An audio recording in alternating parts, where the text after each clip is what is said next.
Hello everyone, welcome to Let's Learn Together. Here I share my notes and brief explanations of various topics centered around geography and its other subdisciplines. You can find different sections of various subdisciplines in the playlist of the channel. If you are new to this channel, then do subscribe and support us by sharing your valuable feedback. You can also connect to us through YouTube, Facebook, or Instagram under the handle Let's Learn Together. तो चलिए आज हम बात करेंगे Israel Palestine war की। I know काफ़ी पुराना topic हो चुका है। इसका फर्स्ट पार्ट मैंने अक्टूबर में रिलीज़ किया था एंड काफ़ी टाइम हो चुका है। कुछ पर्सनल रीजंस की वजह से मैं ये वीडियो रिकॉर्ड नहीं कर पा रही थी। ऑल्दो मैंने कंटेंट तो पहले ही रेडी कर लिया था बट मुझे वीडियो रिकॉर्ड करने का टाइम नहीं मिल रहा था एंड आज मुझे टाइम मिला है। So let's discuss. बहुत छोटी छोटी कुछ मेन पॉइंट्स हैं जिनको बोलते हैं ना की पॉइंट्स, क्योंकि जब आप बहुत बाहरी कंटेंट को कंज्यूम करने की कोशिश करते हो, बहुत डिटेल में जाते हो, तो कुछ चीज़ें छोटी छोटी जो याद रखने की होती हैं वो कहीं ना कहीं हमसे मिस हो जाती हैं। एंड एग्जाम टाइम्स में जब भी आप एग्जाम दे रहे होंगे कोई, तो उस टाइम पे जो एकदम से एग्जाम टाइम में क्लिक करते हैं ना, वो कुछ छोटे छोटे बहुत छोटे पॉइंट्स कीवर्ड्स आपके माइंड को स्ट्राइक करते हैं। तो इसलिए जब हम नोट्स बनाते हैं तो हम काफी छोटा करके उसको करते हैं, काफी क्रिस्प करके करते हैं। तो उसी तरीके से इस पूरे टॉपिक को मैंने बहुत डिटेल में नहीं करेंगे, हम बहुत क्रिस्प कुछ चीजें जो याद करने की जरूरी है हम उनको करेंगे, क्योंकि आपके ज्यादातर एग्जाम्स ऑब्जेक्टिव बेस्ड होते हैं। तो उनमें ना क्रिस्प चीजें ज्यादा आती है, वो आपको ज्यादा कंफर्टेबल रहेगा याद करने के लिए। चलिए शुरू करते हैं।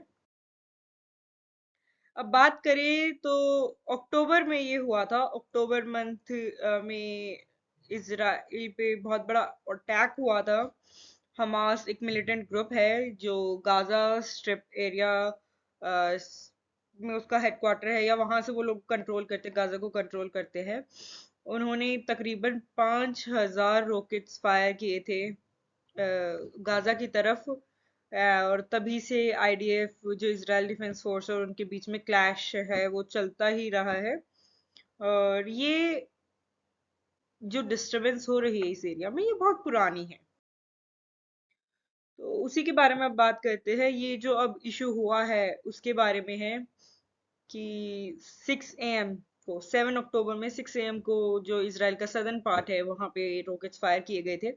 और सिर्फ रॉकेट्स नहीं, लैंड और वाटर जो आपका सोर्सेज है वहां पे, वहां से भी मिलिटेंट ग्रुप घुसे थे। जो गाजा स्ट्रिप और इसराइल है उसके बीच में सिर्फ एक फेंस है। उस फेंस को बुलडोजर्स की मदद से तोड़कर फिर गाजा के वहां से इसराइल के अंदर घुसा गया। इसराइल के पास जो समुंदर है वहां से डाइवर्स डाइव करके आपके इसराइल में घुसे हैं, वहां अटैक किया है। एंड ये जो अटैक हुआ ये एकदम सडन अटैक नहीं था।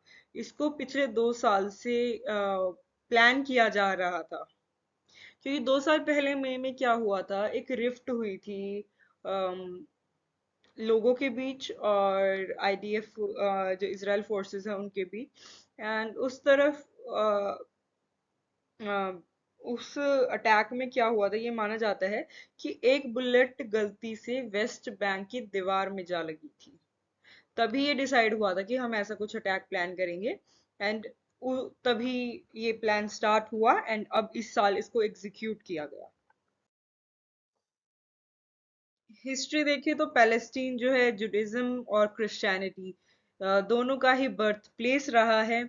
और बहुत सारे किंगडम्स और पावर्स ने उसको कंट्रोल किया है। इजिप्ट ने किया है, इसराइल ने किया है, जुडा ने किया है, पर्शियन एम्पायर यहाँ था, अलेक्जेंडर द ग्रेट यहाँ थे, उनके सक्सेसर्स थे, हेस्मोनियंस थे, रोमन एम्पायर था एंड सेवरल मुस्लिम लीडर्स भी थे इधर।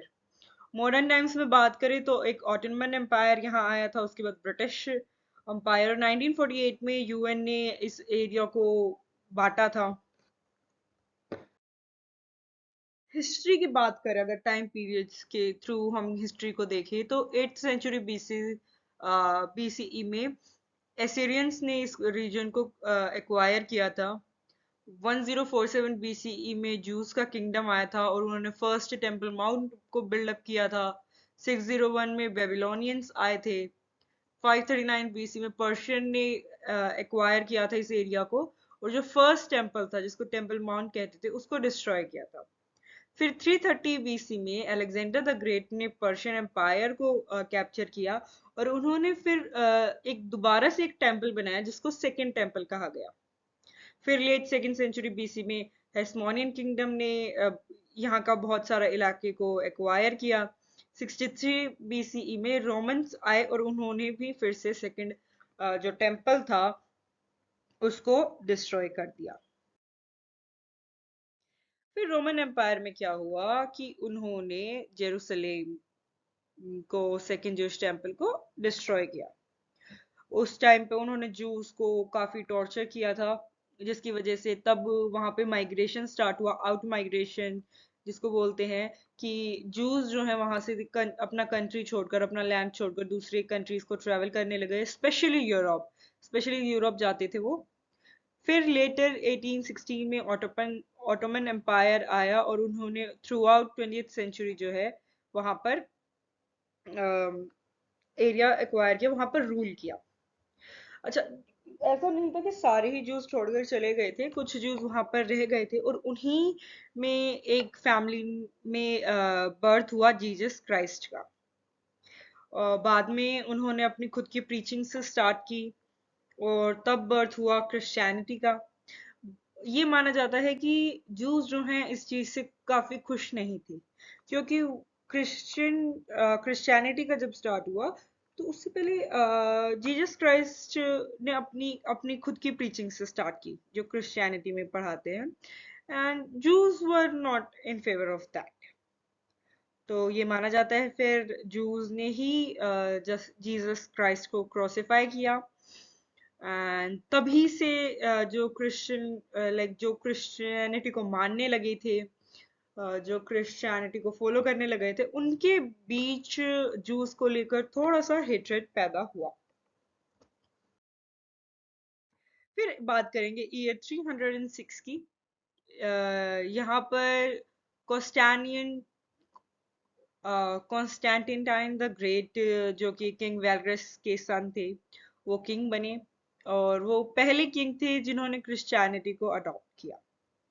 उन्होंने फिर क्रिश्चियनिटी को जगह जगह फैलाना स्टार्ट किया, उसकी प्रीचिंग्स को स्प्रेड करना स्टार्ट किया, और जैसे जैसे क्रिश्चियनिटी बढ़ी, क्रिश्चियनिटी स्प्रेड हुई, वैसे वैसे आपका स्प्रेड हुआ जूस की तरफ हेट्रेड। क्योंकि जैसे मैंने आपको बताया था कि उनका मानना था कि जीसस क्राइस्ट उनकी वजह से इस दुनिया में नहीं है, तो इसीलिए ऐसा हुआ कि उनके लिए उन प्रति नफरत भी फैली, उनको जगह जगह टॉर्चर किया जाने लगा, उनको उन्हीं के घर में मारा जाने लगा। और यहाँ से फिर से एक सेकंड टाइम ऐसा हुआ कि जूस को बहुत ही लार्ज स्केल में, लार्ज नंबर्स में माइग्रेट करना पड़ा।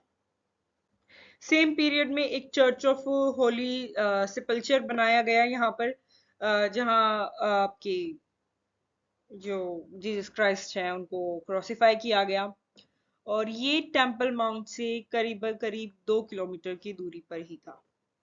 जूज इसको टेम्पल माउंट बोलते हैं, एंड जो मुस्लिम्स हैं उसको वो इसको हराम अल शरीफ बोलते हैं। ये पूरा वो एरिया है जेरूसलेम का जो बहुत कंट्रोवर्शियल एरिया रहा है। यूएन ने भी जब एरिया को डिवाइड किया इसराइल पैलेस्टीन में, उन्होंने इस एरिया को अपने अंडर रखा। अब रोमन्स के बाद क्या हुआ कि 638 एडी में रोमन्स को डिफीट किया था अरब आर्मी ने। ठीक है। फिर जो जेरूसलेम है जहाँ सेकंड टेम्पल लोकेट किया गया था, वहां पर बनाया गया the Dome of Rock and the Al अस्का मॉस्क। और अब ये देखिए, जूस के लिए भी ये बहुत अहम जगह है, क्योंकि यहाँ पे उनका फर्स्ट और सेकंड टेम्पल बनाया गया था। क्रिश्चियन के लिए है क्योंकि यहाँ पर पहले तो क्रिश्चियनिटी का यहाँ बर्थ ही हुआ था, फिर जीसस क्राइस्ट को भी यहाँ क्रूसिफाई किया गया, इसीलिए वहाँ पे चर्च ऑफ हॉली चर्च है वहाँ पर। एंड फिर अरब्स के लिए भी ये बहुत इंपॉर्टेंट है कि यहाँ पे the Dome of Rock and Al अस्का मॉस्क बनाए गए हैं। ये माना जाता है कि क्रिश्चियन जो आपके मुस्लिम्स हैं उनका जो सबसे टॉप पे माना जाता है रिलीजियस प्लेस, वो सऊदी में है। उसके बाद जो सेकंड नंबर पर आता है वो यहाँ पर है, इजराइल में। चलिए आगे अगर हम बात करें पॉलिटिकल एस्पेक्ट जब स्टार्ट हुआ इस वॉर का, तो सबसे पहले वर्ल्ड वॉर वन के दौरान क्या हुआ कि 1914 में जब ऑटोमन एम्पायर रूल करता था, तब ये लैंड ऑफ कॉन्फ्लिक्ट तो तभी से था। बट ऑटोमन एम्पायर क्या कर रहा था, जर्मनी को सपोर्ट कर रहा था। तो अब ऑटोमन एम्पायर के दौरान भी कहीं ना कहीं जूस को टॉर्चर किया गया था, वो वहां से भगाए गए थे। तब ब्रिटिश को ये अपॉर्चुनिटी दिखी, उन्होंने जूस को अपनी तरफ किया कि अब हमारे सपोर्ट में आइए। तब जो जूस लड़े थे वो सिर्फ ब्रिटिश के लिए नहीं लड़े थे, वो अपने लिए भी लड़े थे, क्योंकि उनको भी एक प्लेटफॉर्म मिल गया था अपना हेट्रेड प्रिटेंड डालने का और ऑटोमन एम्पायर के अगेंस्ट लड़ने का। और ये बोला गया था कि अगर जूस ज्वाइन करते हैं ब्रिटिश को तो ब्रिटिश उनको हेल्प करेगा उनका लैंड वापस दिलाने में। और ऐसा हुआ भी। पहला स्टेप लिया गया था 1917 में बेल्फोर डिक्लेरेशन के दौरान, जिसमें जो ये पूरा लैंड ऑफ कॉन्फ्लिक्ट है उसको जूस का होमलैंड कहा गया। तो उस समय ब्रिटिश मैंडेट आया, वर्ल्ड वॉर वन खत्म हुई 1918 में। ब्रिटिश जीता, उसके साथ की कंट्रीज जीती, जर्मनी हारा। और तब उन्होंने एक मैंडेट बनाया था लीग ऑफ नेशन को प्रेजेंट किया था, एक मैंडेट जिसको 1920 में पास किया गया। तो इस मैंडेट के अकॉर्डिंग क्या था कि ब्रिटिश ये जो लैंड ऑफ कॉन्फ्लिक्ट है इसको जूस का होमलैंड कहा गया। इसके सभी राइट्स दिए गए ब्रिटेन को। हालांकि सब इस डिसीजन से खुश नहीं थे, बट ये हुआ। तब यहाँ पर स्टार्ट हुआ ब्रिटिश एडमिनिस्ट्रेशन 1920 से लेके 1948 तक। फिर आया टाइम वर्ल्ड वॉर टू का। अब जब पीरियड आया ब्रिटिश मैंडेट का वर्ल्ड वॉर वन के बाद, तो बहुत ही लार्ज नंबर्स में जो जूस है वो वापस अपने घर आने लगे, वापस इसराइल या पैलेस्टीन का जो एरिया है वहां पर आकर रहने लगे। अच्छा, अब यहाँ पे जो पहले से अब अरब्स रह रही थी जो इतने पीरियड से, वो इससे खुश नहीं थे, क्योंकि उनको लगता था कि ये अगर जूस इतने लार्ज नंबर्स में वापस आएंगे तो ये कहीं ना कहीं उनको खतरा है कि ये जूस उनको वहां नहीं रहने देंगे। फिर वर्ल्ड वॉर टू के दौरान जो पैलेस्टीनियन अरब्स थे और बाकी जो आसपास की अरब कंट्रीज थी, सबने जर्मनी को सपोर्ट किया। बट उसी समय जूस ने फिर से किसका साइड ली, उन्होंने लिया ब्रिटेन का साइड, और वो ब्रिटेन की तरफ से लड़े। ब्रिटेन फिर से जीता। अब सब लोगों को ये श्योरिटी हो गई थी कि इस बार तो जूस को उनका लैंड वापस मिलेगा, ब्रिटिश उनको रिवॉर्ड करेगा। एंड ऐसा हुआ भी। तो सेकेंड वर्ल्ड वॉर के बाद क्या हुआ था कि आपका यूनाइटेड नेशन फॉर्म हुआ था। ये एक ऑर्गेनाइजेशन बनाई गई थी कि अगर आगे फ्यूचर में फिर से कोई वॉर क्राइसिस होता है तो उसको प्रिवेंट किया जाए, और अगर दो देशों के बीच में कोई भी डिस्प्यूट है किसी भी तरीके का, तो उसको बिना वॉर के सॉल्व किया जाए। तो करंट मैटर था, इसको भी, इस मैटर को भी, इसराइल पैलेस्टीन की मैटर को भी लेके जाया गया यूएन के पास। तो उस समय प्रेजेंट की गई थी आपकी टू स्टेट पॉलिसी, जिसमें इन्होंने कहा था कि कुछ लैंड हम जूस को देंगे, कुछ अरब्स को देंगे। यानी कि कुछ एरिया होगा आपके इसराइल का एंड कुछ होगा आपके पैलेस्टीन का। ठीक है। तो पहले जो जूस थे वो तो ठीक है, एग्री कर गए थे। बट अरब्स इस चीज से खुश नहीं थी, ना अरब कंट्रीज खुश थी। तो बट फिर भी ये हुआ, सभी अरब कंट्रीज ने इसके अगेंस्ट वॉट दिया था कि टू स्टेट पॉलिसी नहीं होनी चाहिए। उस टाइम पे इंडिया का जो स्टैंड था वो भी इस पॉलिसी के खिलाफ था, और वो भी नहीं चाहते थे कि पैलेस्टीन का पार्टीशन हो, तो इसीलिए उन्होंने भी इसके अगेंस्ट वोट किया था। बट काफी सारे नेशन इसके सपोर्ट में थे, इसलिए ये डिवाइड हुआ। मेजर एरिया या मेजर जो पोर्शन है वो दिया गया जूस को इसराइल के फॉर्म में। एंड कुछ परसेंट एरिया आपके दिया गया अरब्स को पैलेस्टीन के फॉर्म में। जो ये बीच का एरिया था जेरूसलेम का, जो कंट्रोवर्शियल एरिया है, जो अरब्स के लिए, आपके जूस के लिए, क्रिश्चियंस के लिए, तीनों के लिए बहुत सिग्निफिकेंट माना जाता है। इस एरिया को यूएन ने क्या कहा कि हम अपने एडमिनिस्ट्रेशन में रखेंगे, इसका कंट्रोल हम रखेंगे, ना हम इसराइल को दे रहे हैं ना हम पैलेस्टीन को दे रहे हैं। तो देखिए, अब क्या हुआ था, ये तो तब का मैप है जो यूएन ने पार्टीशन प्लान बनाया था 1947 में। हालांकि उस समय जूस की पॉपुलेशन कम थी, बट फिर भी उनको मैक्सिमम एरिया दिया गया। ये जो ऑरेंज कलर से आप देख सकते हैं, ये इसराइल को दिया गया था, और ये जो येलो एरिया है ये दिया गया था पैलेस्टीन से। बट इन कंट्रीज के बीच में फिर से कुछ वॉर्स हुई, कुछ डिस्प्यूट्स हुए। एंड अब अगर करंट की बात की जाए, तो करंट में ये पूरा एरिया इसराइल का है। अगर अब पैलेस्टीन के पास कुछ बचा है तो वो बचा था सिर्फ ये वेस्ट बैंक एरिया और गाजा स्ट्रिप।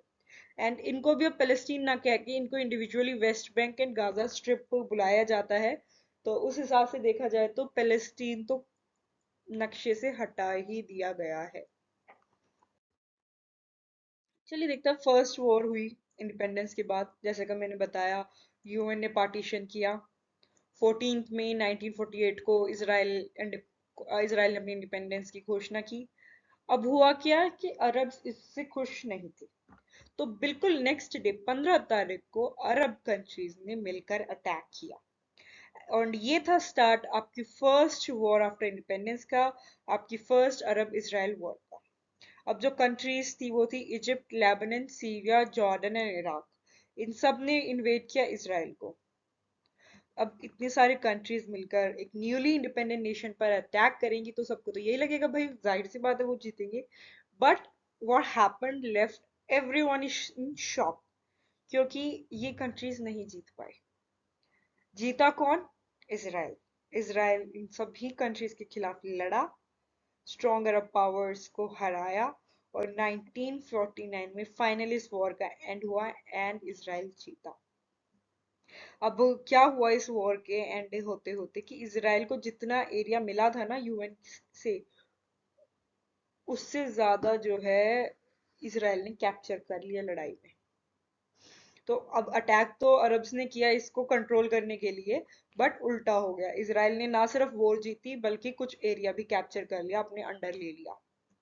फिर 1950 में इसराइल ने एक लॉ पास किया, लॉ ऑफ रिटर्न, जिसमें इन्होंने पूरे देश, पूरी दुनिया में जितने भी जूस रह रहे हैं उनको सिटीजनशिप ऑफर की, उनको ऑफर किया कि वो वापस अपनी जगह पर आके रहें। फिर आया आपका स्विस कैनाल क्राइसिस। अब हुआ क्या कि स्विस कैनाल एक बहुत ही सिग्निफिकेंट कैनाल बनाया गया आपके ट्रेड रूट्स के लिए, जो आज भी बहुत सिग्निफिकेंस होल्ड करता है। ये इजिप्ट से पास होता है स्विस कैनाल, जैसे कि आप इस मैप में देख भी सकते हैं। यहाँ पर ये स्विस कैनाल का एरिया बनाया गया। अब हुआ क्या, यहाँ पर ये बनाया था फ्रांस एंड इजिप्ट ने एक साथ मिलकर।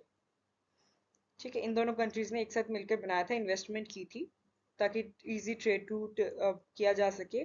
बट हुआ क्या कि कुछ फाइनेंशियल इश्यूज या कुछ और इश्यूज की वजह से जो इजिप्ट है उसको अपनी राइट्स यूके को सेल करनी पड़ी। तो अब उनको सेल करनी पड़ी, तो इसका मतलब क्या है, अब इस एरिया में पैसा किसका लगा है? यूके का और फ्रांस का। ठीक है, तो अब ये उनका, उन्होंने पैसा लगाया, तो अब ये माना जाता है कि मेन मेजर कंट्रोल उनका रहना चाहिए। बट अब आप क्या हुआ, 1956 में वहां इजिप्ट को रूल किया नासिर ने, और उन्होंने पूरे स्विस कैनाल को अपने कंट्रोल में सॉरी कंट्रोल में ले लिया। और उन्होंने इजराइल को मना कर दिया कि हम आपको ये यूज नहीं करने देंगे, आप ये कैनाल यूज नहीं कर सकते। एंड कहीं ना कहीं उनके आने से फ्रांस और ब्रिटेन ने भी अपने राइट्स लूज कर दिए इस कैनाल पे। तो उन्होंने क्या किया, उन्होंने इसराइल को अपने साथ मिलाया और अटैक किया इजिप्ट पे। और उसके बाद क्या हुआ, ये जो सिनाई था, ये वाला जो एरिया था ना लड़ाई के बाद, सिनाई का, ये पूरा इसराइल ने अपने अंडर में ले लिया। फिर यूएन के पास ले जाया गया मैटर को, तो फ्रांस और ब्रिटेन को बैकआउट करना पड़ा, उनको यूएन की तरफ से कुछ नहीं मिला कि आपके नहीं, उनकी राइट्स को डिनाई किया गया। और इसराइल को भी बोला गया कि आप इनको लैंड को वापस दे दो, आपने जो ये एरिया कैप्चर करा है इसको वापस दे दो। बट उस समय क्या किया इसराइल ने, बहुत स्मार्टली उन्होंने एक प्रपोजल रखा कि हम लैंड दे देंगे, बट आप फ्यूचर में कभी भी हमें ये कैनाल का जो रूट है उसको यूज करने से नहीं रोकेंगे। इन फ्यूचर आप हम में एक एग्रीमेंट साइन हुआ कि आप कभी भी हमें इसको यूज करने से नहीं रोकेंगे। ऑलराइट। फिर हुआ 60 वॉर। उस टाइम पे तो ठीक है, सब ठीक हो गया, एग्रीमेंट हो गया, ये वो जो होना था हो गया। अब फिर से क्या हुआ कि एक 6 डे वॉर हुई। ये जो अरब कंट्रीज थे इन्होंने मिलकर 1964 में एक सीक्रेट मीटिंग की इजिप्ट में ही, और कंस्पायर किया गया इसराइल के खिलाफ। तो एक स्ट्रेट ऑफ टिरान था 1967 में, यहाँ पर इसको कैप्चर किया गया, इसको यूज करता था उस समय इसराइल। और एकदम से बिना किसी वार्निंग के कैसे फिर से सभी कंट्रीज ने मिलकर अरब पे अटैक कर दिया। इस बार सबको लगा था कि अरब ही जीतेगा, बट फिर से ऐसा नहीं हुआ। वॉर स्टार्ट हुई 5 जून 1967 को, जो खत्म हुई 10 जून 1967 को। और ये 6 डे का जो पीरियड था ना, इसमें इसराइल फिर से जीत गया, और उन्होंने फिर अब की बार वेस्ट बैंक को भी कैप्चर किया, गाजा स्ट्रिप को भी, ईस्ट जेरूसलेम को भी, सीरिया के गोल्डन हाइट्स को भी, और ये जो सिनाई पेनिनसुला है इजिप्ट का, इसको भी। हालांकि 1979 में फिर से उन्होंने उनका इजिप्शियन लैंड वापस कर दिया, और फिर ट्रीटी साइन हुई, इनकी एक पीस ट्रीटी साइन हुई इजिप्ट की। पीस ट्रीटी साइन हुई इजिप्ट की एंड इसराइल की। अब ये क्या हुआ था, डिवीजन के बाद भी जो अरब कंट्रीज थी वो इसराइल को एक कंट्री नहीं मान रही थी। उन्होंने इसराइल को एज अ कंट्री रिकॉग्नाइज नहीं किया था। इस पीस ट्रीटी के साथ इजिप्ट ने पहला ऐसा अरब देश बना जिसने इसराइल को रिकॉग्नाइज किया और उसके साथ एक पीस ट्रीटी साइन की। फिर अब बात करेंगे हम राइज ऑफ पीएलओ की। PLO versus Israel. पीएलओ एक इंटरनेशनली रिकॉग्नाइज्ड ऑफिशियल रिप्रेजेंटेटिव था पैलेस्टीन का। इसका इसकी शुरुआत हुई थी 64 में, 1964 में। और जो पहला चेयरमैन था इस पीएलओ का, पैलेस्टीन लिबरेशन ऑर्गेनाइजेशन का, वो थे यासिर अराफात। अब स्टार्टिंग में क्या हुआ, वो एक अरब स्टेट बनाना चाहते थे पूरे रीजन के ऊपर, जिसमें पैलेस्टीन एंड इसराइल दोनों थे। ये पूरे रीजन को जो है अरब रीजन बनाना चाहते, ये था अरब स्टेट बनाना चाहते थे। फिर सेम आइडियोलॉजीज कैरी की गई। पैलेस्टीनियन नेशनलिज्म की आइडियोलॉजी को फॉरवर्ड किया गया। एंटी जियोनिज्म हुआ 1993 तक। 1993 में पीएलओ के चेयरमैन ने एक एग्रीमेंट साइन किया इसराइल को रिकॉग्नाइज करने के लिए, इसराइल सॉवरेनिटी को रिकॉग्नाइज करने के लिए, जिसको बोला गया ओस्लो एकॉर्ड। पर 1993 में जब पीएलओ ने क्या किया कि साइन हो गया, सब कुछ हो गया, तो उन्होंने कहा कि अब देखो, हम मानते हैं इसराइल एक देश है, ठीक है। उस समय तक काफी ज्यादा पार्ट इसराइल अपने अंडर कैप्चर कर चुका था। तो पीएलओ ने क्या किया कि कम से कम भाई, जो यूनाइटेड नेशन ने डिमार्केशन की थी, जो एरिया बनाया था, कम से कम अब वही एरिया हमें वापस दे दो। क्योंकि लड़ाई के बाद इसराइल ने जो यूएन ने टेरिटरी पैलेस्टीन को दी थी, उसको भी अपने अंडर ले लिया था। तो पीएलओ ने क्या कहा कि कम से कम ये तो हमें वापस दे दो जो यूएन ने हमें एरिया दिया था 2 स्टेट सॉल्यूशन के दौरान, ठीक है। अब उन्होंने क्या कहा कि जो आपकी पैलेस्टीन की टेरिटरी दी थी यूएन ने, हम उसी में अरब स्टेटहुड बसा लेंगे, ठीक है। बट ऐसा नहीं हो पाया। पर फिर क्या था कि पीएलओ के भी दो विंग थे, एक पॉलिटिकल विंग, एक मिलिटेंट विंग। तो पॉलिटिकल विंग तो ठीक है भाई, सामने पॉलिटिक्स इंटरनेशनली रिकॉग्नाइज की वो।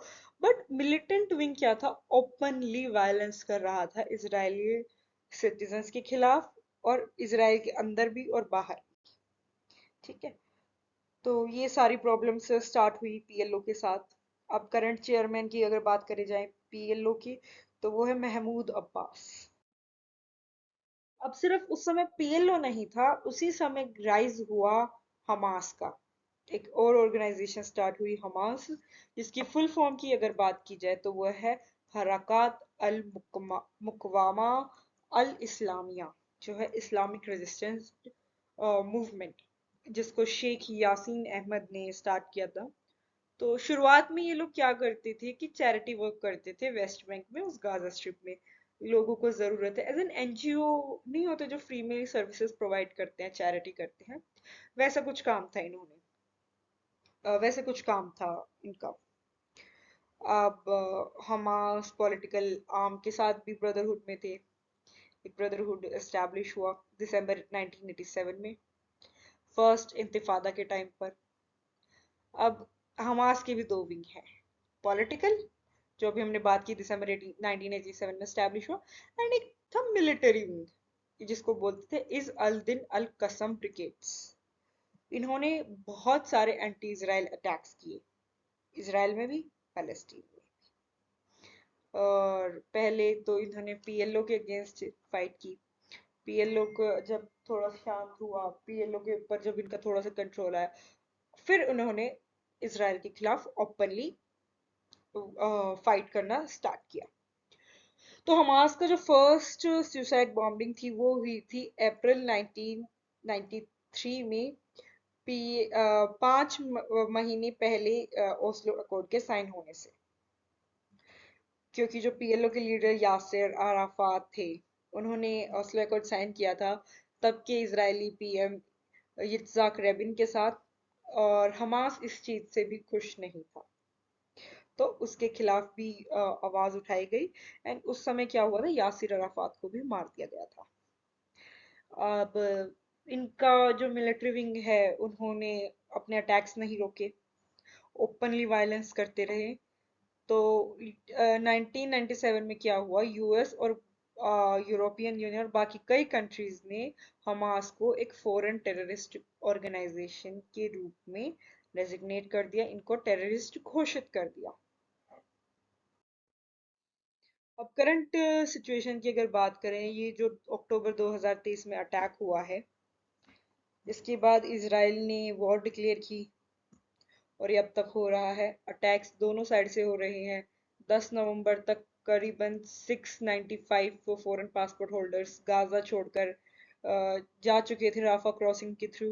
9 नवंबर को, सिर्फ अकेले 9 नवंबर को, तकरीबन 50,000 पीपल जो है नदर्न एरियाज थे जो गाजा के, वहां से जा चुके हैं, अपना एरिया छोड़ चुके हैं।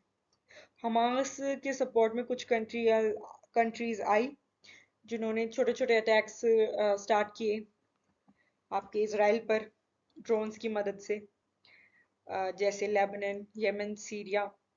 बट हुआ क्या, इसराइल ने इन्हें भी नहीं बख्शा, इनके खिलाफ भी रिटेलिएट कर दिया और मिलिट्री स्ट्राइक्स की इन एरियाज में भी। अब इंडिया के स्टैंड की बात करें तो पास्ट में इंडिया बिल्कुल अगेंस्ट था पैलेस्टीन पार्टीशन के, और उन्होंने यूएन में इसके खिलाफ के अगेंस्ट वोट भी किया था। बट 1992 में क्या हुआ, इंडिया ने फुल डिप्लोमेटिक रिलेशन सेटअप किए इसराइल के साथ। तो अब इंडिया की अगर फॉरेन पॉलिसी की बात करें, तो हम फॉरेन पॉलिसी में सबसे पहले बात करते हैं नेशनल इंटरेस्ट की। हमारा कोई भी जो स्टेप होता है इंडियन फॉरेन पॉलिसी में, वो नेशनल इंटरेस्ट के साथ होता है, कि किस में हमारे इंटरेस्ट को फेवर किया जाए, हम अपना फुलफिल कर सकें। तो इसीलिए उन्होंने इसराइल के साथ डिप्लोमेटिक टाइज बनाए। बट इसका ये मतलब नहीं था कि उन्होंने पैलेस्टीन के बिल्कुल अगेंस्ट जाना स्टार्ट कर दिया। सपोर्ट वो फिर भी पैलेस्टीन को कर रहे थे, कि उनके खिलाफ जो ये हो रहा था, और लोगों को टॉर्चर वगैरह हो रहा था, वो सब नहीं चीजें होनी चाहिए। और इंडिया ने बहुत स्मार्टली प्ले किया, उन्होंने ना सिर्फ इसराइल के साथ रिलेशन बनाए, उन्होंने पैलेस्टीन को सपोर्ट भी किया, और उसके साथ साथ जो बाकी की अरब कंट्रीज थी, उनके साथ भी अपने टाइज को मजबूत किया, डेवलप करना स्टार्ट किया। और अब जैसा कि उस समय हमास का भी राइज हुआ था, हमास ने भी अटैक स्टार्ट किए थे, तो एंड इंडिया हमेशा से टेररिज्म के खिलाफ था। तो अब इसराइल में जो ये क्रॉस बॉर्डर टेररिज्म हो रहा था हमास के थ्रू, उसके भी खिलाफ इंडिया था, और इसराइल को इस चीज में सपोर्ट कर रहा था कि वो टेररिस्ट के खिलाफ लड़े। Thank you. अभी के लिए बस इतना ही, यही था पूरा एक ओवरव्यू कि क्या हो रहा है, क्यों हो रहा है। एंड अब देखते हैं ये वॉर कब तक चलती है, क्या इसका रिजल्ट रहता है। हालांकि डिस्ट्रक्शन तो बहुत हुआ है, बहुत सारे लोगों ने जान भी गंवाई है एंड शायद अभी भी गंवा रहे हैं. But let's see what future holds for all. Thank you. Thank you for being part of this video, and if you liked it, do not forget to share it with your friends and family, and also subscribe to our channel and press the bell icon.